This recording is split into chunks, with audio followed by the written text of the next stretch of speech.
India news Hindi आप देख रहे हैं। इस वक्त मैं हूं विष्णु शर्मा। दर्शकों, हम आप सभी को बता दें कि देश भर में अग्निपथ योजना को लेकर छात्रों के द्वारा हंगामा किया जा रहा है। छात्रों के द्वारा विरोध प्रदर्शन भी जारी है।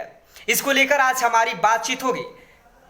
कांग्रेस पार्टी से प्रत्याशी रह चुके मोहम्मद जहरुद्दीन, बीजेपी के युवा नेता शिव प्रताप हमारे साथ जुड़ेंगे।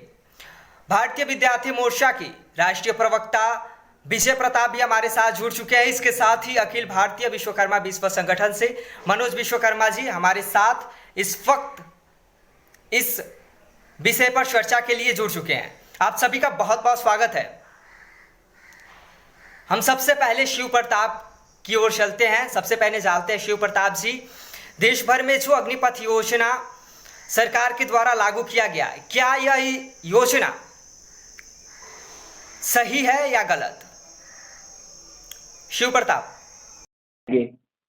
जी सर, इसमें यह बात है, जो हमारे देश के नौजवान साथी सब 4 साल के जो सेना कार्यकाल में जो यह अग्निवीर नाम दिया गया है, उसमें आपको बता देना चाहता हूँ 17 से 21 साल से 24 साल के जो है माननीय प्रधानमंत्री देश के जो नरेंद्र मोदी जी हैं, वह इसलिए ये योजना को और लेकर आए जो अपनी पढ़ाई के समय अपनी तैयारी करते भी रहे। और 4 साल में मान लीजिए 4 साल के इसलिए है, अगर हमको मान लीजिए देश के 4 साल सेवा किए, उसके बाद मैं अगर वहां से रिटायर हो रहा है तो मैं बिजनेस भी कर सकता हूँ। 11 लाख रुपया मिल रहा है। और चूंकि जो उसमें 4 में से 1 है जो सेना में अपनी जा सकता है। और दूसरी बात, उसमें हमारे देश के मुख्यमंत्री योगी आदित्यनाथ महाराज जी भी उसमें कहें हम पुलिस में भी 25% ले लेंगे, उसमें नेवी में भी है 25% हम ले लेंगे। हर एक कंपनी वाले तैयार हैं, हम जो 4 साल के बाद रिटायर होंगे उनको हमको ले लेना है। क्योंकि इसमें विपक्ष पार्टी के जो जैसे मान लीजिए कांग्रेस हो गया, बीएसपी हो गया, सपा हो गया, ये जो नौजवान साथियों को गुमराह कर रही है। क्योंकि वह जो नौजवान साथी मेरे हैं वो लोग, उनको भटकाया गया है, ठीक है। और रही बात कांग्रेस गवर्नमेंट की, जो चाल रहती है हमेशा वो अपनी नाकाम रहती है।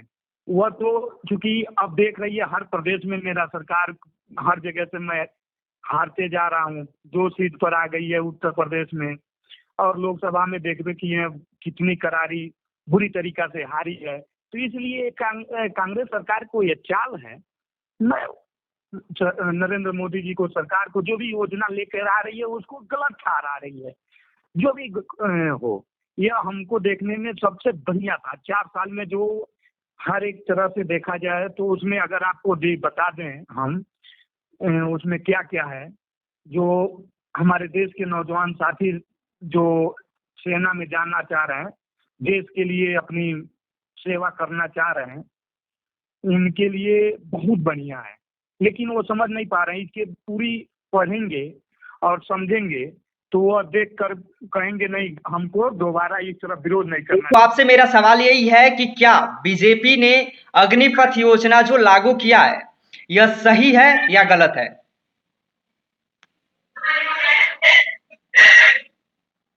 अब देखिए, किसी भी योजना को जब लागू किया जाता है तो जनता से जो फीडबैक मिलता है वो फीडबैक ही बताते हैं कि वो योजना कितना सही है और कितना गलत है। तमाम ऐसे कानून भारतीय जनता पार्टी के द्वारा बनाए गए और उस पर थोड़ा सा विलम्ब जरूर हुआ, लेकिन जनता ने अपना आक्रोश जाहिर किया। लेकिन ये पहला कानून मैं ऐसा देख रहा हूँ कि जो 24 घंटे के भीतर युवाओं में एक बहुत बड़ा आक्रोश पूरे देश में प्रदर्शन तो होते हैं, प्रदर्शन शांतिपूर्वक होने चाहिए, लेकिन हिंसक प्रदर्शन हो रहे हैं तो कहीं भी किसी भी तरीके से इस कानून को बेहतर नहीं किया कहा जा सकता है।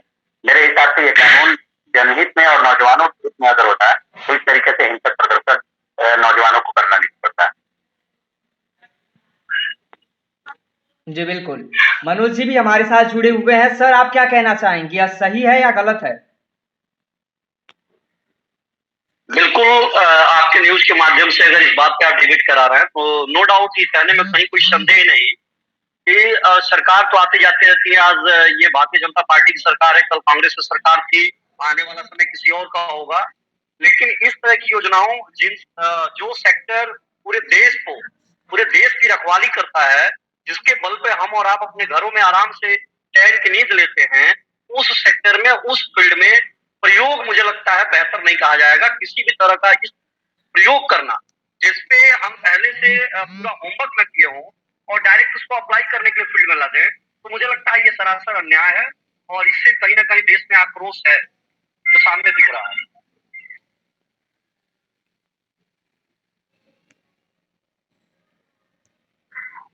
जी, और भी लोग हमारे साथ जुड़ चुके हैं, उन सभी से एक एक करके हम उनका अपना पॉइंट ऑफ व्यू जानेंगे। अभी हमारे साथ विजय प्रताप भारती जी जुड़ चुके हैं, आवाज आ रही है। हम आपसे जानना चाहेंगे कि जो सरकार ने अभी योजना लागू किया है अग्निपथ, क्या यह जो योजना है आपकी नजर में सही है या गलत है?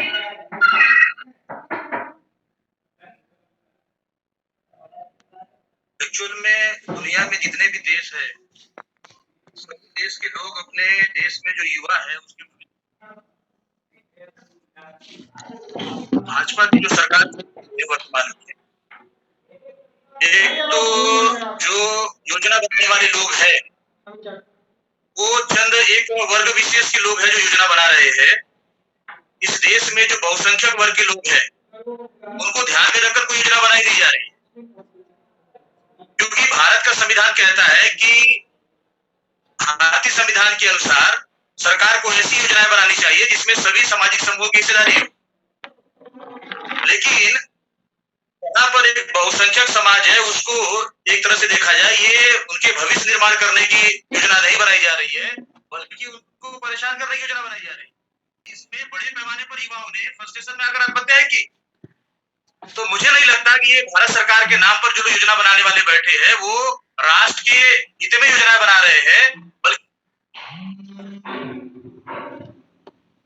के विरोध में। इसलिए इस योजना से हम बिल्कुल सहमत नहीं है। और अभी जिस तरीके से विरोध और आक्रोश दिखाई दे रहा है, निश्चित रूप से तो ये एक बड़ा जो हिंसक रूप ले लिया है, ये देश की शांति के लिए बहुत बड़ा एक खतरा है, लॉ एंड ऑर्डर मेंटेन के लिए बहुत बड़ा जो चुनौती है। तो इसलिए सरकार से मेरा ये कहना चाहता हूँ कि इसको एक तो इसकी समीक्षा करनी चाहिए और इसमें बदलाव करने चाहिए, इसको वापस लेना चाहिए। और जो योजना है आपने इसकी उम्र सीमा रखी 17.5 साल से लेकर 21 वर्ष, तो जो लोग अभी तक इसकी तैयारी कर रहे थे वो क्या करेंगे फिर? उनके सामने तो कोई आपने रास्ता ही नहीं छोड़ा। और आप कह रहे हैं कि सेना में केवल 4 साल के लिए भर्ती किया जाएगा, उसके बाद तो ये निश्चित रूप से ये भाजपा जो सरकार है ये जन विरोधी नीतियां बना रही है। ये कभी किसानों को परेशान करते हैं, किसानों के विरोध में कभी काला बिल लाकर उनको जो है सड़कों पर उतारते हैं, कभी महिलाओं के विरोध में बिल पास करते हैं, कभी कर्मचारियों के विरोध में बिल पास करते हैं। यानी ये जो भारत सरकार, जब से ये बीजेपी की सरकार आई है, ये भाजपा में बैठे हुए एक वर्ग विशेष के लोग, मैं खुलकर बोलना चाहता हूँ कि एक वर्ग विशेष के लोग ये योजना बना रहे हैं। अगर इसमें सभी सामाजिक समूहों की हिस्सेदारी होती, निश्चित रूप से ऐसी योजनाएं नहीं आती जिसकी वजह से इतना बड़ा हिंसात्मक रूप अख्तियार होता। और ऐसा क्यों हो रहा है? क्योंकि इस देश के अंदर एक बहुत बड़े बदलाव की ओर देश चल रहा है। अभी भारत का जो युवा है वो वर्ल्ड लेवल की इंफॉर्मेशन इकट्ठा कर रहा है, अपडेट हो रहा है। आप उसको गुमराह करके नहीं रख सकते। अभी युवाओं को देश और दुनिया किस तरीके से डेवलप कर रही है, कि क्या पॉलिसी बनाई जाती है, उसका वो जानकारी किए हुए है, जानकारी कर रहे हैं, उस तरफ वो इकट्ठा कर रहे हैं। तो इसलिए उनको समझ में आ रहा है कि ये जो भारत सरकार ने योजना बना रही है, ये योजनाएं जो बीजेपी के लोग बिल बना रहे हैं, बीजेपी में बैठे कुछ लोग जो ये बना रहे हैं, भारत के भविष्य के लिए नहीं है, ये संविधान को खतरा पहुंचाने वाली योजना है। और एक एक करके देश में ऐसी पॉलिसी बनाई जा रही है जिसमें कि बड़े पैमाने पर सरकारी सेक्टर को कोलैप्स किया जा रहा है। ये सरकारी क्षेत्रों को कोलैप्स करने का मामला है। तो इस वजह से मैं इस पर बिल्कुल सहमत नहीं हूँ और इसमें इसको वापस लेना चाहिए, ताकि जो है युवाओं का जो आक्रोश है वो कम होना चाहिए। और भारत सरकार को, बीजेपी की जो सरकार है, उससे मैं कहना चाहता हूँ कि देश में एक तो एक बड़ा सवाल कि इस देश में पिछड़ों के जनगणना का जो इशू चल रहा है, क्योंकि पिछड़े वर्ग के लोग, ओबीसी के लोग जाति आधारित जनगणना की मांग कर रहे हैं और ये संवैधानिक है। वो उस बिंदु को दबाने के लिए भारत बीजेपी सरकार ऐसी नीतियां लागू कर रही जिसके देश में जो मेन इशू है, जो सही सवाल है, उस पर लोगों का ध्यान न जाए और वो दूसरी तरफ उस मुद्दे को चर्चा लाना चाहते हैं। ये एक बड़े सवाल को दबाने के लिए एक दूसरी चर्चा खड़ी करने का मामला है। तो भाजपा के लोगों को मैं ये कहना चाहता हूं कि आप ये नॉन इशू को इशू बनाकर आप उन मुद्दों को दबा नहीं सकते। अभी देश के अंदर जो ओबीसी की जनगणना का सवाल है, जो हिस्सेदारी का सवाल है, सभी सामाजिक समूह की हिस्सेदारी का जो मामला है, न्यायपालिका, कार्यपालिका, विधायिका में हर जगह, उसको आप दबा नहीं सकते। अब युवा जागरूक हो चुका है और ये युवाओं का देश है, वो अपने हक के लिए लड़ेगा। तो इसलिए इस बात को मैं कहना चाहता हूँ कि बीजेपी के लोगों को चेत जाना चाहिए, वरना ये आने वाले समय में एक बड़े आंदोलन का रुख अख्तियार कर सकता है और देश में एक बड़ा जो है आंदोलन खड़ा हो सकता है। तो लेकिन मैं इस आपके टीवी डिबेट के माध्यम से एक बात और कहना चाहता हूँ कि हमारे युवाओं से कि हमें संवैधानिक दायरे में रहकर, हम कोई भी अपनी बात रखना चाहते हैं तो हमको संवैधानिक दायरे में रहकर अपनी बात को रखना चाहिए और सरकार को जो भी लोकतांत्रिक पहलू है उस पर उनको रोक टोक नहीं लगानी चाहिए। अगर वो इसके विपक्ष में अपनी बात रखना चाहते हैं तो उनकी बातों को सुना जाए और उसको उसको जो भी योजना वापस लेनी हो तो वापस लिया जाए या उसमें सुधार करना हो सुधार किया जाए। एक सवाल आपसे और है कि जो छात्र अभी कर रहे हैं सड़कों पर जाकर, बस स्टेशन पर जाकर, रेलवे स्टेशन पर जाकर, क्या सही है या गलत? जी, इस तरीके से जो राय हो रही है इसके लिए बीजेपी सरकार जिम्मेदार है, क्योंकि युवाओं के संदर्भ में मेरा ये कहना है कि जो युवा है उसके पास इतनी ज्यादा इंफॉर्मेशन कि हम जो कदम उठा रहे हैं इसका कितना बड़ा प्रभाव पड़ता है देश के ऊपर जो है, तो कहीं ना कहीं जो है इसके लिए बीजेपी सरकार जिम्मेदार है। उनको लगता है कि अभी हमारा कैरियर समाप्त हो गया है, तो उनको लगता है कि शायद अब हिंसा तरीके से जो है अपनी बातें मनवा सकते हैं, तो इसके मैं बिल्कुल पक्ष में नहीं हूँ और मैं उनसे अपील करना चाहूंगा कि हमें ये देश की संपत्ति जो है ये राष्ट्र की संपत्ति है और उसमें हम सबका हिस्सा है, तो हमको संवैधानिक दायरे में आंदोलन करना चाहिए। संवैधानिक दायरे में रहकर भी बहुत सारे तरीके के आंदोलन में जाना चाहिए और जो बीजेपी की सरकार है उसको जो है आने वाले समय में, क्योंकि बीजेपी की सरकार ने जो अभी एक चुनाव की जो प्रक्रिया है उस चुनाव की प्रक्रिया में भी जो ईवीएम के माध्यम से बड़े पैमाने पर जो लोगों को जिताकर लेके आ रहे हैं, तो अभी युवाओं को जो चुनकर आने वाले सांसद है या विधायक है वो भी उनकी बातें नहीं उठा रहे हैं। अगर वो उनके मुद्दों को उठाते आज युवा अपने मुद्दों को लेकर सड़कों पर उतर रहा है, इसका मतलब कि जो बीजेपी के द्वारा जनप्रतिनिधि, जिनको हम जनप्रतिनिधि कह रहे हैं, वो जनप्रतिनिधि का काम नहीं कर रहे हैं, वो केवल बीजेपी का काम कर रहे हैं। बीजेपी जो कर रही है उसकी बातों को वो बात कर रहे हैं, इसलिए युवाओं को खुद ही सड़कों पर उतरने का ये जो काम करना पड़ रहा है, इसके लिए बीजेपी सरकार और बीजेपी में चुने हुए सांसद और जो विधायक है वो जिम्मेदार है, मैं उनको जिम्मेदार मानता हूं। तो इसलिए मैं इस टीवी डिबेट के माध्यम से कहना चाहता हूं कि हमारे युवाओं को संवैधानिक दायरे का, संवैधानिक जो चीजें है उस पर अमल करना चाहिए और उसको आधार बनाकर हमको अपने आंदोलन की दिशा तय करनी चाहिए। अब हम चलते हैं जहरुद्दीन सर के पास। सर, हम आपसे जानना चाहेंगे कि जब आपकी गवर्नमेंट थी या फिर अगर आपकी पार्टी के द्वारा अगर सही किया गया होता तो अभी भी आपकी पार्टी रहती? देखिए, ये तो लोकतंत्र का मामला है। लोकतंत्र में सरकारें आती हैं और कांग्रेस पार्टी ने जो काम सेना के लिए किया है, यकीनन 70 सालों में जिस तरीके से सेना को मजबूत किया गया है, ये कांग्रेस पार्टी थी जो अपने सेना के दम पे पाकिस्तान के 2 टुकड़े की तमाम युद्धों में हमारे देश को सामने खड़े होकर हमारा देश लड़ा है और जीता भी है। लेकिन अभी जो हमारे विजय प्रताप जी कह रहे हैं, मैं उनकी बातों से पूरे तरीके से सहमत हूँ। आपके सवाल का जवाब मैं भी थोड़ी देर बाद देता हूँ। उनकी बातों से ये सहमत हूँ कि अभी जो भारतीय जनता पार्टी जो कर रही है, तमाम चीजें ऐसी हैं जो भारतीय जनता पार्टी ऐसी चीजें कर रही है जिससे जनता में आक्रोश आना है और वो आक्रोश एक बड़े हिंसा के रूप में हमें देखने को मिल रहा है। दूसरी चीज जो आपने कहा कि कांग्रेस अगर बेहतर करती तो वो सत्ता में रहती। देखिए, सत्ता आती है और सत्ता जाती है। मूल्यांकन तब होता है कि जब हमारे सामने दूसरी सरकार आती है तो वो कितना बेहतर कर रही है। जब उसका मूल्यांकन करते हैं तब हमें पता चलता है कि पिछली सरकारें बेहतर थी या नहीं। सेना में जो उपयोग और जो प्रयोग कह लीजिए, अभी तो मोदी जी कहते हैं कि संयोग और प्रयोग की भाषा बहुत बेहतर तरीके से वो बोलते हैं। मोदी जी ने जो प्रयोग किया है सेना में, खासतौर पर सेना में, और जिसका उदाहरण वो बार बार इजराइल का उदाहरण दे रहे हैं, इजराइल में ऐसा है, इजराइल में है। देखिए, हम राजनीति शास्त्र में ये पढ़ाया भी गया है, ये बताया गया है कि स्पार्टा की जो शिक्षा पद्धति थी उस शिक्षा पद्धति में इस स्पार्टा की शिक्षा पद्धति में सैनिक शिक्षा कंपलसरी कर दी जाता है। इजराइल में भी जो मॉडल है तो वहाँ ऐसा मॉडल नहीं है। पहले तो इजराइल की जो तकनीक है उस तकनीक का मुकाबला अभी हम नहीं कर सकते हैं। इजराइल की तकनीक, सेना की तकनीक बहुत हाई तकनीक है। वहां तक हमको पहुंचने में अभी समय लगेगा। दूसरी चीज यह है कि स्पार्टा की शिक्षा पद्धति में चाहे डॉक्टर हो, चाहे इंजीनियर हो, चाहे शिक्षक हो, इवन की हर नागरिक के लिए सैनिक शिक्षा लेना कंपल्सरी था।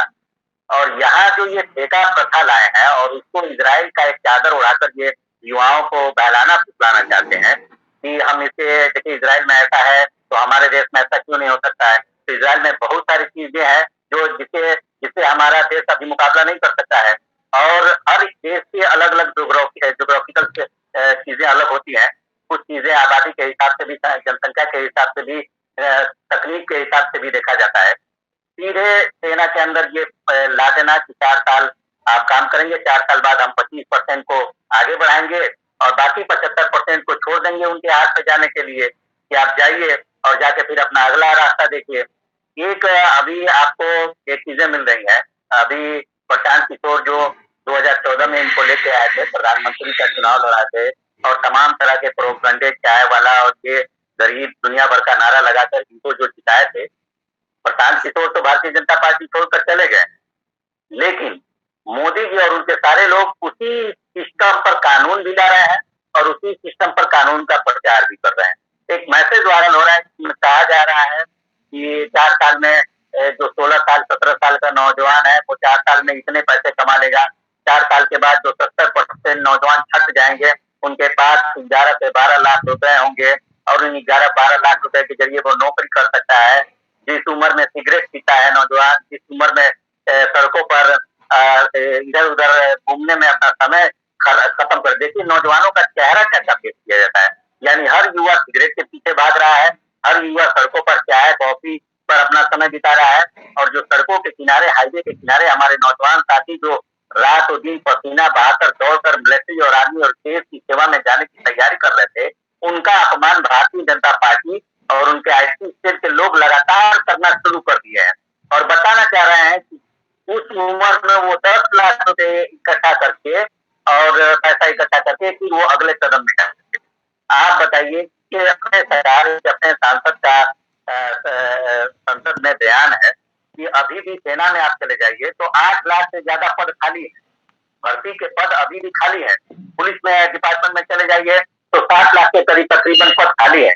जब आप इन आने वाले जो आपकी सरकार है 8 सालों में आपने अभी तक रिक्त पड़े पदों को भर नहीं पाए तो ये 4 साल का लॉलीपॉप देकर नौजवानों को क्या भरमा रहे हैं कि 4 साल वो नौकरी करके जब जाएंगे देश की सेवा करने के लिए और 10 लाख रुपए वापस करके आएंगे तो ये क्या गारंटी है कि आप उनको पुलिस में नौकरी दे देंगे या आप उनको टीचर बना देंगे या आप उनको अन्य डिपार्टमेंट में भेज देंगे। और जो ये कह रहे हैं कि हायर लेवल की कंपनियां आएंगी, तो देखिए इन कंपनियों के चक्कर में ही ये कानून बना रहे हैं। इन कंपनियों को फायदा देने के लिए भारतीय जनता पार्टी को कोई सरोकार नहीं है। वो लगातार ऐसे कानून ला रहे हैं तो सिर्फ कॉर्पोरेट वालों को फायदा पहुंचाएंगे और उनके हित में पूरे तरीके से देश के लिए ये सरकार डिजास्टर साबित हुई है। और 70 साल में कांग्रेस ने बेहतर किया था। हाँ, ये जरूर कमी रही हमारी कांग्रेस में कि उन्होंने अपनी बेहतर योजनाओं को लोगों तक पहुंचाने में नाकाम रही, जिसके कारण झूठी बातें फैलाकर, झूठे प्रोपेगेंडा फैलाकर 2014 में कॉर्पोरेट पीछे से खड़ा होकर नरेंद्र मोदी जी को प्रधानमंत्री बनाया और जिसके बारे में आदरणीय मनमोहन सिंह ने सीधा भविष्यवाणी किया था कि ये हमारे लिए डिजास्टर साबित होंगे। आज क्या है आप देख लीजिए, इन्होंने पहला एक ऐसा कानून लाया, एनआरसी का मामला उठाकर देखिए जिसमें अल्पसंख्यकों में बहुत बड़ा आक्रोश हुआ। तमाम जगहों पे धरना प्रदर्शन हुए, शांतिपूर्वक भी हुए, कुछ जगहों पे हिंसक प्रदर्शन भी हो गए, तमाम लोगों को गोलियां भी मार दी गई। उसके बाद किसानों पे ये कानून लेकर रहा है, 1.5 साल तक किसान सड़क पर बैठे हैं, 700 से ज्यादा किसान शहीद हो गए। उसके बाद क्या हुआ, मजबूरन में जाकर इनको अपना कानून वापस लाना पड़ा। अब किसानों को बर्बाद करने के लिए कानून लेकर आए। तो बार बार इस तरीके का कानून आना, जिसपे जनता में आक्रोश उत्पन्न हो रहा है और जनता कब तक बर्दाश्त करेगी इनके इस तरीके से बेकार लाए गए कानून को। है वो जनप्रतिनिधि का काम नहीं कर रहा है। देखिए, पार्टी से भले आपको सांसद और विधानसभा का टिकट मिल जाता है, आप पार्टी के चैम्बर से जीत कर जरूर सांसद और विधायक बन जाते हैं, लेकिन जब आप संसद में जाते हैं और विधानसभा में जाते हैं तो आप उस क्षेत्र के, उस लोकसभा के नेता के तौर पर जाते हैं, वहां किसी पार्टी के नेता के तौर पर नहीं जाते हैं। आपको अपने उस क्षेत्र की जनता, अपने विधानसभा की जनता, अपने लोकसभा की जनता की आवाज को सदन में उठाना रहता है। लेकिन यहाँ पे देखिए तो भारतीय जनता पार्टी के लोग सिर्फ एक बयान जानते हैं। मोदी जी ने जो कानून ला दिया तो कहते हैं वाह क्या मास्टर स्ट्रोक है, और उस कानून के बारे में घूम घूम के पर्चा छपवा कर लोगों को समझाना। ये पहली ऐसी पार्टी है जो कानून लाती है और कानून लाने के बाद इसे जो लोग जाके घर घर पहुंचाते हैं और इस तरफ आक्रोश उत्पन्न होता है। दूसरी बात, मैं अपनी बात पूरा करना चाहूंगा, और वही कानून जब वापस लाया जाता है, जैसे कृषि कानून में मामला हुआ, तो यही भारतीय जनता पार्टी को लोग ट्रैक्टर टाली से गांव गांव घूमकर, रोड रोड घूमकर सीधे रैली निकाल रहे थे कि मोदी जी ने बेहतरीन मास्टर स्ट्रोक किया और कृषि कानून वापस ला दिया। तो टोटल कंफ्यूज होकर ये कानून बना रहे हैं, और कानून के बनाने के समय किसी एक्सपर्ट से और उसका फीडबैक क्या आएगा, उससे लोगों पर उसका असर क्या होगा, इसके बारे में कोई जानकारी नहीं है, और बिना जानकारी के, बिना हाथ पैर और सर का ये कानून के तरह। प्रताप जी, आप कुछ कह रहे थे? जी, मैं बोलना ये चाह रहा था कि जैसे आपने देखा कृषि बिल लाया गया था, तो जो कृषि के कानून लाए गए थे उसके विरोध में लोगों ने लाल किला पर जब झंडा फहराने का मामला खड़ा किया था, तो उस जत्थे में ही घुसपैठ करके आरएसएस और बीजेपी के लोगों ने ही हिंसा की थी। तो ऐसा मुझे लग रहा है कि भारत के अंदर अभी जो ये हिंसात्मक जो कार्रवाई दिखाई दे रही है, जो युवा है वो शांतिपूर्वक तरीके से, लोकतांत्रिक तरीके से अपनी बात रखना चाहता है, लेकिन उन युवाओं के भीड़ में कुछ लोग घुस गए जो आरएसएस और बीजेपी से ताल्लुकात रखते हैं, वो जानबूझकर इसको हिंसात्मक बना रहे हैं ताकि उनके ऊपर कार्रवाई हो, उनका कैरियर बर्बाद हो। तो ये तो इस बात से भी लोगों का तो ये पुराना तरीका है जी। तो इसलिए ये जो चीजें ऐसा इसलिए किया जा रहा है क्योंकि देश के अंदर जो विकास के जो सारे मुद्दे हैं, इन्होंने जितने वादे किए थे, इन्होंने कहा हम 2 करोड़ युवाओं को रोजगार देंगे, उस पर वो विफल रहे। इन्होंने कहा बेटी बचाओ बेटी पढ़ाओ, तो आप देख रहे हैं कि बेटियों को बड़े पैमाने पर बलात्कार हो रहे हैं। यानी जो भी इन्होंने मुद्दे, जो वादे किए थे, वो वादे इन्होंने पूरा नहीं कर पाए हैं। और अभी आने वाला जो लोकसभा का चुनाव है 2024 का, तो 2024 तक वो सभी सामाजिक समूहों को, चाहे वो किसान हो, चाहे वो महिला हो, चाहे वो युवा हो, चाहे वो बेरोजगार हो, चाहे वो विद्यार्थी, जो भी है, क्योंकि विद्यार्थियों के लेवल पे भी बड़े पैमाने पर साजिश चल रही है, उनकी फीसें बढ़ाई जा रही है, उनका जो न्यू एजुकेशन पॉलिसी के नाम पर बहुत सारे जो कानून बनाए गए ऐसे जो कि उनके विरोध में है, बहुत सारी चीजें हैं, और फीसें बढ़ाकर लोगों को, एक जो वीकर सेक्शन, जो ये कर लीजिए जो बैकवर्ड क्लास के लोग हैं, उनको एजुकेशन, हायर एजुकेशन से बाहर करने का जो बड़ा षड्यंत्र किया गया है, बहुत सारी है, तो इस तरह से वो फेल हुए। तो उस पर लोग चर्चा ना करें, उस पर जो बात ना करे, और अभी जो ईवीएम के माध्यम से चुनकर सरकार बना रहे, तो बड़े पैमाने पर अभी देश के अंदर लोगों को जानकारी हो गई है कि ईवीएम में बड़े पैमाने पर फ्रॉड हो रहे हैं, धोखेबाजी हो रही है, और इस बात को सुप्रीम कोर्ट ने भी माना है 8 अक्टूबर 2013 के डिसीजन में कि ईवीएम से फ्री, फेयर एंड ट्रांसपेरेंट चुनाव नहीं हो सकता।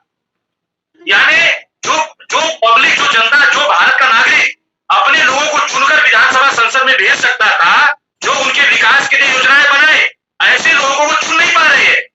जिसको वो चुनना चाहते उसको नहीं चुन पा रहे हैं, जिसको नहीं चुनना चाहते वो चुनकर जा रहे हैं, और ये चुनकर जो जाने वाले लोग हैं वो संविधान विरोधी लोग हैं।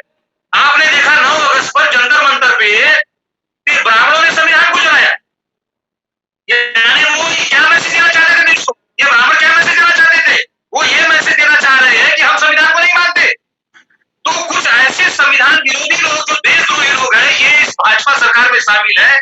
जैसे नुपुर शर्मा ने अभी बयान दिया, और बयान देकर देश की एकता और अखंडता को तोड़ने का काम किया, उन्माद फैलाने का काम किया, जिसकी वजह से पूरे देश में इतना बड़ा मामला खड़ा हुआ। तो कुछ ऐसे बीजेपी में बैठे हुए जो लोग हैं, जो संविधान विरोधी है, देश विरोधी लोग हैं, ऐसी सोच के रखने वाले लोग ही इस तरह की पॉलिसी बना रहे हैं, जिससे कि लोग हिंसात्मक जो घटनाओं को अंजाम दिलवाया जा रहा है, और फिर जो सही लोग हैं उनको परेशान किया जा रहा है। इनका विकास करना कोई मकसद, इनका मकसद नहीं है। तो कभी ये किसी को मुसलमान है तो उनको आतंकवादी के नाम पर, कभी कोई ट्राइब है तो उसको नक्सली के नाम पर, और ऐसे बच गया तो इनको ऐसे इस तरह की पॉलिसी बनाकर उनको जेल में डालने का काम किया जा रहा है। अभी जेल के भी आंकड़े आए हैं कि जेलों में 78% से लोग गए, शक के आधार पर उनको जो है अंदर जेल के अंदर किया गया है। ऐसी बहुत सारी चीजें हैं। तो ये सारी जो चीजें हैं वो धीरे धीरे जब जाहिर हो रही है, लोग इसको समझ रहे हैं। इसलिए बीजेपी सरकार अपनी सरकार चलाने में विफल हुई है। इससे सरकार ने, किसानों ने भी इनके खिलाफ खुल पर आंदोलन किया है, युवा भी आंदोलन कर रहे हैं और सभी सामाजिक समूह जो है इससे त्रस्त हो चुका है। लेकिन ये केवल ईवीएम के माध्यम से बचे हुए हैं। अगर ईवीएम पर सही तरीके से निर्णय इस देश में होता है तो निश्चित रूप से इनकी सरकार बदलेगी और बदलाव होगा और इस देश में संविधान को मानने वाले लोगों की सरकार बनेगी। मेरा इतना कहना है। तो छात्रों के द्वारा विरोध किया जा रहा है ना इसी का। नहीं, छात्र सब ऐसे कुछ छात्र हैं, उसमें आप पता करिएगा जहाँ भी विरोध हो रहा है उसमें कोई सेना वाला भर्ती वाले नहीं है। सब देखिए उनका एज 30 के ऊपर है, जो 30-35 के करीब में है। अगर किसी का आप एक बार पूछ लीजिए, मार्कशीट ले लीजिए, चाहे उनका आधार कार्ड ले लीजिए, क्या उनकी पता करिए तो देखिए जितने दंगाई विरोधी दंगा फसाद कर रहे हैं उसमें उनका एज देखिए, किसी का एज 17 और 21 की दिख नहीं रहा है। और जो आर्मी में जाना चाह रहे हैं, जो देश की सेवा करना चाह रहे हैं, वह कभी इस तरह विरोध नहीं कर सकते हैं। वह समझ रहे हैं हमको देश को सेवा किस तरह किया जाता है, देश सेवा भाव किस तरह किया जाता है। कभी इस तरह सरकार को विरोध, इस कभी योजना को सरकारी लागू संपत्ति करने को से पहले नुकसान एक बार करके वो नहीं छात्रों से अपनी दिखा सम्मान तो सकते हैं, करना हम चाहिए था। सरकार, हम एक देशभक्त हैं।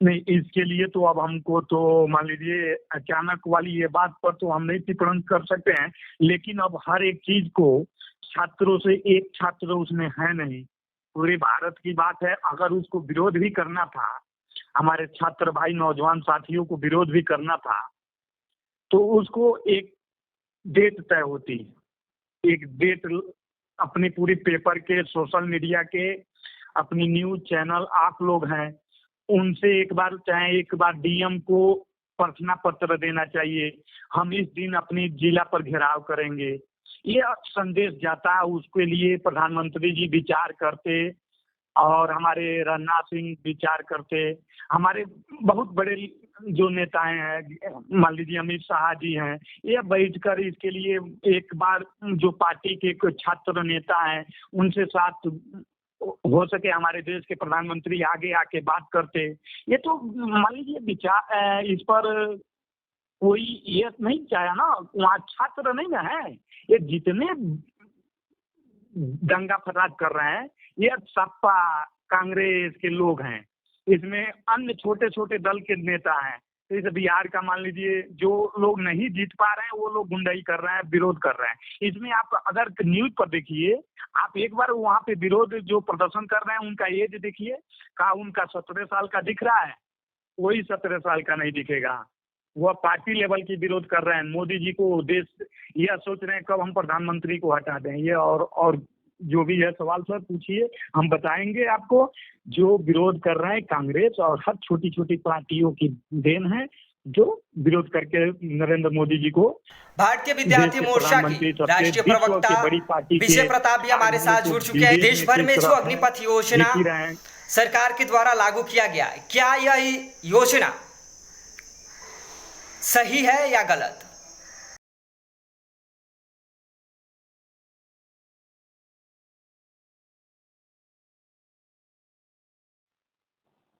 जी, मेरा इस अग्निपथ योजना के बारे में ये कहना है कि अभी जो युवा बड़े पैमाने पर जो है सड़कों पर उतरकर विरोध प्रदर्शन कर रहे हैं, तो इससे साफ जाहिर हो रहा है कि वो इस योजना के बिल्कुल खिलाफ में है। और जो इसमें एक उम्र सीमा की गई है कि 17.5 साल से 21 साल की जो बात की जा रही है, और दूसरी बात कि 4 साल तक ही इनको जो नौकरी करने की बात की जा रही है, तो निश्चित रूप से यह जो है युवाओं के संदर्भ में एक उनके भविष्य निर्माण करने की दिशा में नहीं हो रहा है, बल्कि जिस तरीके से किसानों के विरोध में बिल बनाए गए और किसानों ने बड़ा आंदोलन किया और उसके लगातार एक बड़े आंदोलन के बाद जो है फिर बीजेपी सरकार वापस हुई, जिस तरीके से 13 पॉइंट रोस्टर का जो मामला रहा उस पर भी बीजेपी सरकार ने जो नियम बनाए थे, बाद में लगातार लोगों ने विरोध और आक्रोश हुआ, आंदोलन हुआ, तो फिर बीजेपी को वापस होना पड़ा, बीजेपी सरकार को वापस लेना पड़ा वो नियम जो है।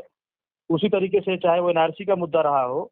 तो मेरा ये कहना है कि बीजेपी सरकार लगातार ऐसी ऐसी नीतियां बना रही है जो नीतियां जो है भारत के नागरिकों को जो है एक्सेप्टेबल नहीं है।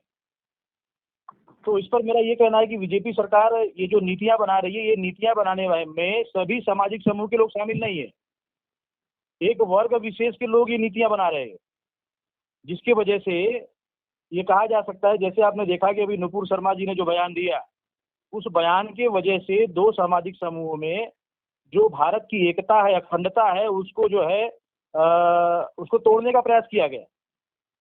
तो मेरा ये कहना है कि ये बीजेपी सरकार जो लगातार जो नीतियां बना रही है, एक तो नीतियां बनाने में जिन सामाजिक समूहों को लेकर आप उनके विकास की बात कर रहे हैं, उन सामाजिक समूहों के प्रतिनिधियों को लेकर ये पॉलिसी बनानी चाहिए। और भाजपा सरकार में जो चुने हुए जिनको हम जनप्रतिनिधि बोल रहे हैं, तो निश्चित रूप से वो जनप्रतिनिधि काम नहीं कर रहे हैं। अगर वो जनप्रतिनिधि का काम करते तो युवाओं को आज सड़कों पर उतरना नहीं पड़ता, विरोध प्रदर्शन नहीं करना पड़ता।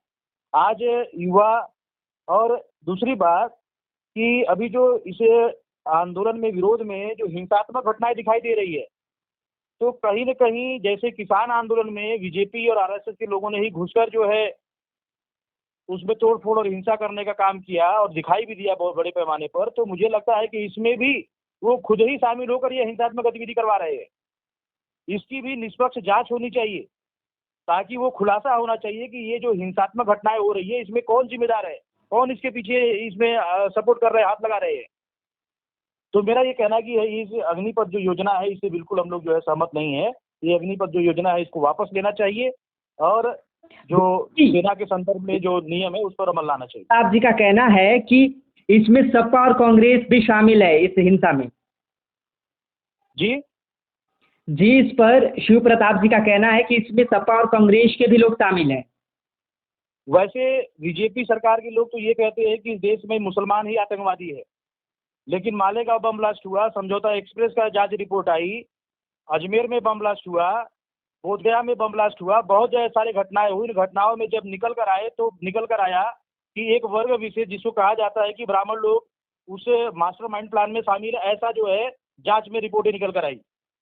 तो मेरा ये कहना है कि बीजेपी के लोग जो कह रहे हैं वो 100% सही नहीं है, उसकी जांच होनी चाहिए। जांच होकर ये बातें निकलनी चाहिए कि कौन उसके पीछे है जो इस तरह की गतिविधि कर रहे हैं। किसी के बोलने से कि वो उसमें शामिल है ऐसा नहीं कहा जा सकता, इसलिए उसकी जांच होनी चाहिए। और जब तक जांच रिपोर्ट नहीं आती है, हम किसी के ऊपर जो है आरोप प्रत्यारोप नहीं कर सकते। जी, हम चलते हैं शिव प्रताप जी के पास। शिव प्रताप जी, आपको मेरी आवाज आ रही है? जी जी जी बताएं। हम आपसे जानना चाहेंगे कि यदि कोई व्यक्ति कानून का उल्लंघन करता है तो उसके घर पर बुलडोजर चला दिया जाता है, क्या सही है? जी, अगर ये बताइए, अगर किसी का जो नियम कानून को पालन न करे, जो बुलडोजर चलाने की बात रही, तो वह जो प्रशासन के क्या है, किसी प्रशासन के ऊपर आप पत्थर चला दें, आपके ऊपर मान लीजिए अगर हमको प्रदर्शनी करना है और हमको दंगा फसाद करना है, तो सरकार को संपत्ति को नहीं ना नुकसान कर सकते हैं। और बुलडोजर चलाने की रही बात, तो वह सरकार कानूनी जो कानून को नहीं मानते हैं उनके ऊपर चलता है। वह किसी के पर्सनल निशाना नहीं बनाया जाता है। नहीं, मैं जो हिंदू के ऊपर भी बुलडोजर चलता है, मुसलमान के घर पे भी बुलडोजर चलता है, सिख के ऊपर भी चलता है, किसी का जात धर्म देखकर नहीं चलता है बुलडोजर। और रही बात एक और है भाई साहब एनआरसी का, जो उसमें देखिए जहां भी दंगा फसाद हुआ है, जितने लोग एनआरसी का विरोध कर रहे थे, मान लीजिए वहां पे आज देखिए कानपुर का 8 राज्य में हेलो जी जी, एक मिनट रुक जाइए, जिलाध्यक्ष जी का फोन आ रहा था आपसे। हेलो जी जी, तो ये कर रहे हैं, जितने विरोध कर रहे हैं, ये दंगा फसाद कर रहे हैं, ये सब दंगा फसाद करने वाले छोटे दल के जितने पार्टी के लोग हैं, वही सब कर रहे हैं दंगा फसाद। और इसमें इन भाई साहब से बता देना चाह रहे हैं, ये कह रहे हैं बीजेपी का, इसमें बीजेपी कहीं जात धर्म सबका साथ सबका विकास लेकर चलती है। किसी धर्म को छोड़ती नहीं है, सबको लेकर साथ चलती है। अगर अगर मैं ये आप ये कह रहे हैं कि आप सबको साथ में लेकर चलते हैं, अभी जी। ओबीसी की जाति आधारित जनगणना का जो सवाल है, जी उस सवाल पे आपने न करने का जो है बात कही, तो जब भारत के संविधान को आप खुद नहीं मान रहे हैं, भारत का संविधान कहता है कि जो सामाजिक समूह भारत के अंदर रहते हैं सभी सामाजिक समूहों को संख्या के अनुपात में हिस्सेदारी मिलनी चाहिए, लेकिन भाजपा सरकार में देखा जाए तो आप चाहे वो न्यायपालिका हो, चाहे कार्यपालिका हो, चाहे विधायिका हो, चाहे मीडिया हो, ये जो चारों लोकतांत्रिक पिलर पर आप आंकड़े उठाकर देख लीजिए कि उसमें आप कितना जातिगत भेदभाव कर रहे हैं। और आप कह रहे हैं जाति के आधार पर आप काम नहीं करते हैं, तो ये जाति व्यवस्था आपने बनाई आपके आरएसएस और जो बीजेपी और ब्राह्मणवादी जो लोगों के द्वारा बनाया गया, तो क्या आप उस पर अमल नहीं कर रहे हैं? आप एक तरफ हिंदू की बात कर रहे हैं और उसी शेड्यूल कास्ट का, उसी ओबीसी का बच्चा कोई पानी पीने के लिए मंदिर में चला जाता है तो आप उसकी पिटाई करते हैं। तो किस तरीके से आप करें कि आप जातिगत भेदभाव नहीं करते हैं? नहीं नहीं नहीं, ये गलत बात। हम भी तो बीजेपी में, हमको तो कहीं नहीं भेदभाव होती है। मैं भी पिछड़ा हूं। आपको व्यक्तिगत हो सकता है, पर आप इस बात को मान रहे कि नहीं मान रहे कि इस देश में 1941 में जब अंग्रेज इस देश को गुलाम बनाए थे उस समय गणना होती थी, लेकिन अभी आप ओबीसी की जनगणना नहीं कर रहे, क्यों नहीं कर रहे? ये भेदभाव नहीं करते हैं। हमारे ये बताइए, आप कह रहे हैं ब्राह्मण को ये नहीं मानते हैं। हमारे देश के प्रधानमंत्री पिछड़ा से हैं, हमारे देश के राष्ट्रपति अनुसूचित जाति से हैं, तो किस तरह जाति धर्म में आप लोग बांट रहे हैं भाई साहब? तो मैं जाति धर्म में नहीं बांट रहा हूँ, मैं ये कह रहा हूँ कि अगर वो ओबीसी है और वो एससी अगर है तो फिर संविधान के पदों पर उनकी भर्तियां क्यों नहीं हो रही है? उनके आंकड़े क्यों नहीं पूरे किए जा रहे हैं? आंकड़ा की रही बात, वहाँ पे सरकार बैठी है और उसमें सरकार में कौन है? सरकार तो आप ही चला रहे हैं ना, भाजपा के लोग। भाजपा के लोग नहीं चलाते हैं, सुन लीजिए। कौन चला रहा है? भाजपा के और आरएस के लोग नहीं चलाते हैं। हाँ, वहाँ पे जो भी लोग बैठे हैं वो आपसे पूछ कर नहीं न चलाएंगे। अरे सांसद विधायक कौन है? और रही बात, आपको जनप्रतिनिधि कौन है? और यहाँ कभी जातिवाद नहीं होती है बीजेपी में। आप लोग के तरफ जातिवाद हमारी छोटी दलों की तरह नहीं होती है। 39,000 की भर्ती में 32,000 की तरफ भर्ती हुई उत्तर प्रदेश सिपाही का, जानते हैं? अरे आप अभी सत्ता में है तो आप गणना करवा लीजिए ना, क्यों नहीं करवा रहे हैं? वो सरकारी आंकड़े आपके आधार पर निकल के आ जाए कौन जातिवाद कर रहे हैं। आप भाग क्यों रहे हैं उससे? भाग नहीं रहे हैं। आप लोग केवल या झूठ बोलना आप लोग जानते हैं, केवल दरिया फसाद कराना जानते हैं। विकास पे जितना विकास हुआ है उतना विकास अभी तक जो या कांग्रेस के गवर्नमेंट में नहीं हुआ था। 8 साल का देखे हैं मोदी जी के कार्यकाल, कितनी विकास हुई है, कितना तेज अपनी भारत आगे बढ़ रहा है। भारत में बीजेपी सरकार में जितनी जाने गई हैं भारत के नागरिकों का, इतना अभी भारत के इतिहास में कभी नहीं हुआ। आज एनसीआरबी की रिपोर्ट है कि 38 बेरोजगार प्रतिदिन सुसाइड कर रहे हैं। यह आप लोग कौन सी सरकार चला रहे हैं? आप कौन सी बात कर रहे हैं? फर्जी आरोप मत लगाया करिए। आप लोग जो भी आप पहले अध्ययन करिए, आंकड़ों का अध्ययन करिए, रिपोर्टों का अध्ययन करिए, फिर बात करिए। दंगाई उत्तर प्रदेश में भग गए हैं। दंगाई जितने मारपीट या गुंडागर्दी, रेप और बलात्कार करने वाले सब भग गए हैं, दूसरी देश में भग गए हैं, दूसरी राज्य में भग गए। आप कह रहे हैं डेली इतना सुसाइड कर रहे हैं। तो आप लोग भाजपा की सरकार तो पूरे देश में है, आप कैसे कह रहे हैं दूसरे राज्य में भग गए? इसका मतलब आप दूसरे राज्य में उनको शरण दे रहे हैं क्या? हम नहीं दे रहे हैं, यहाँ पे खुद भग गए हैं। आप ही तो बोल रहे हैं कि दूसरे राज्य में भग गए। क्या वो भारत के बाहर चले गए? आप लोग केवल भारत के अंदर ही रखे हुए हैं तो आप तो खुद ही बता रहे लोग केवल दंगाई के साथ देंगे। आप लोग केवल दंगाई के साथ देने वाले हैं। आप सारे गवर्नमेंट सेक्टर कोलैप्स करके आप पूंजीवाद लाना चाहते हैं, वो आपको दिखाई नहीं दे रहा है? आपको अडानी को मजबूत करना है, आपको अंबानी को मजबूत करना है, आप तो ये पॉलिसी बना रहे हैं। चाहे किसान आत्महत्या करे, चाहे बेरोजगार आत्महत्या करे। किसान की बात कर रहे हैं, किसान के बारे में आपको बताएं। पूरी किसान का देखे हैं हम लोग का जो आया है। हाँ, क्या आया? घोषणा पत्र उसमें देखे हैं हम लोग पत्र बांट रहे हैं, उसमें पत्र का आप देखे हैं, कह रहे हैं किसान के बारे में। हाँ, आपको पूरा हम बता दें, आप टाइम रहता क्योंकि हम कहीं और हैं, नहीं तो पूरा 1 घंटा लगेगा आपको बताने में। आप डिबेट में आपके पास टाइम है, बोलिए आप। नहीं, 1 से 2 घंटा लगेगा जो मोदी गवर्नमेंट में हुआ है। आपको अभी किसान आत्महत्या कर रहा है, कहाँ किसान आत्महत्या कर रहा है? 7 साल हो गया, आप 7 साल हो गए आपके सरकार के। आप मुझे क्या समझाएंगे, आप भारत के लोगों को समझाइए ना। नहीं समझ रहे हैं आप लोग के तरह आप अगर लोग के अगर वो तरह समझ रहे हैं तो आपके विरोध में सड़कों पर क्यों है? सुनिए, आप लोग के तरफ हैं जो नौजवानों को भटका दे रहे हैं। हम लोग किसानों को संविधान भटका के दे रहे हैं। दायरे में रहकर काम करने वाले लोग हैं। हम कोई भी कानून का उल्लंघन नहीं करते हैं, संवैधानिक दायरे में रहकर हम अपना आंदोलन चलाते हैं। लेकिन बीजेपी और आरएसएस से जुड़े हुए लोग जो लगातार दिखाई देता है हिंसा करना, हिंसा बीजेपी पर करना, क्यों आप इसी पर तुले हैं भाई साहब? आपको क्या पर्सनल दुश्मनी है क्या कि इस तरह आरएसएस के और बीजेपी से ये कर रहे हैं? क्योंकि वो शामिल है ना इस घटनाओं में। किसान के आंदोलन में लाल किला पर जो झंडा फहराया गया उसमें हिंसा हुई, उसमें वो शामिल थे। ऐसी बहुत सी घटना है जिसमें वो शामिल होते हैं, शांतिपूर्ण आंदोलन में शामिल होकर हिंसा करते हैं।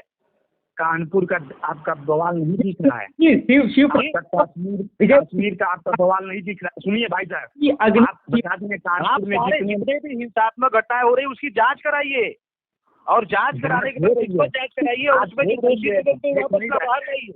ये जांच हो रही है भाई साहब, अब क्यों इतना परेशान हो रहे हैं? उतावला मत होइए, जांच हो रही है। जिनको जिनको नाम आ रहा है उनका देखते रहिए। न्यूज पर देखते हैं कि इस तरह अब सरकार उस पर चल रही है, बुलडोजर वाली काम चल रही है। अभी आप न्यूज तो केवल हिंदू मुस्लिम पे चलेगा, दूसरा नहीं, कोई नहीं। खबर आती है, कोई रोजगार की बात, कोई विकास की बात तो होती नहीं है, केवल हिंदू मुस्लिम पे चर्चा चलती है आपकी। तो हम लोग ये बताइए आप कहाँ आप ही भटक गए हैं? शिव जी आप सब हम लोग आवाज दिए हैं तो एक कभी पूछ कर दिए हैं क्या कौन मुस्लिम, कौन हरिजन है, कौन भारतीय है, कौन बनिया है, कौन यादव है, कौन ब्राह्मण है? ये हम लोग पूछ के दिए हैं। नहीं, आपकी सरकार चला रहा है, आपके पास पुलिस है, एटीएस है, सीबीआई है, सारे विभाग आपके पास पड़े हुए हैं, फिर भी ये हिंसा कैसे हो रही है? इसमें कौन जिम्मेदार है?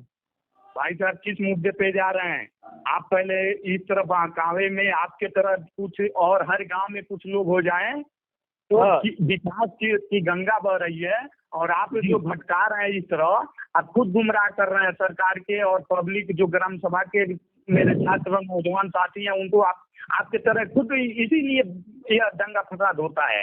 आपके तरह आदमी दंगा फसाद करा देता है। आप मोदी से जलन पर है। आप डायरेक्ट किसी पर इल्जाम नहीं लगा सकते हैं। मेरा सवाल डायरेक्ट नहीं लगा रहे हैं, डायरेक्ट नहीं लगा रहे हैं, यह जिस तरह डायरेक्ट नहीं लगा रहे हैं, हम नहीं इनकी बात को जवाब दे रहे हैं। ये कह रहे हैं हर मालेगांव बमराज का देखिए हिंसा हुई, समझौता एक्सप्रेस की हिंसा हुई, उसके बाद जो है अब अजमेर में बम ब्लास्ट। देखिए ना कि कौन हिंसा करने वाले लोग हैं। जो इस देश में रहने वाले ही नहीं है वही लोग हिंसा करना चाहते हैं। जो इस देश में रहने वाले लोग हैं वो देश को बचाना चाहते हैं। अलीगढ़ में देखिए, आप चले जाइए दिल्ली में देखिए, आप कश्मीर में देखिए, देख नहीं रहे हैं, जम्मू में देखिए जी। किस तरह आपको पहले देखिए तो न्यूज देखते हैं ना जी, बिल्कुल देखता हूँ, बिल्कुल देखता हूँ। देखिए सवाल जय जी आपसे मेरा ये है कि जो आप बात कह रहे हैं कि जो योजना है उसे वापस लिया जाए, आपको लगता है कि वापस लिया जाएगा? क्या सर? सवाल यह है कि जो अभी अग्निपथ योजना की आप बात कर रहे हैं, क्या आपको लगता है कि इसे वापस लिया जाएगा? इसीलिए तो हम वापस तो नहीं कहेंगे, यह तो देश के प्रधानमंत्री जी का या अब उस पर नौजवान मेरे साथी जो युवा हैं उनको विरोध करना चाहिए, प्रदर्शन करना चाहिए, शांतिपूर्वक करना चाहिए। उनको कहीं एक जगह पहले तो हमारे जिलाधिकारी जी हैं जो जिले पर एक प्रार्थना पत्र देना चाहिए, मैं इस दिन थोड़ा दिन एक तय करना चाहिए, मैं उस जगह अपना देख लेना चाहिए जिले को कहाँ हम बैठे और शांतिपूर्वक मैं अपना विरोध करें। ये नहीं सरकारी संपत्ति को नुकसान करें, उसे नहीं कहा जाएगा। वो देश का सेवा जो करने सेवा भाव से जाना चाहता है नौजवान साथी, वह कभी इस तरह का फैसला नहीं ले सकता है जो सेवा करना चाह रहा है देश के लिए और जाके वो भी देश का नुकसान करे। मैं इस बात को बिल्कुल मानने को तैयार नहीं हूँ कि देश का जो नौजवान सेना में भर्ती होकर राष्ट्र की रक्षा करना चाहता है, देश की रक्षा करना चाहता है, वो व्यक्ति हिंसा करने के लिए उतरेगा। ये निश्चित रूप से इसके पीछे जो अराजक लोग हैं उनको उनकी जांच होनी चाहिए और सामने लाना चाहिए उनको जो है। और सरकार के जो बीजेपी की सरकार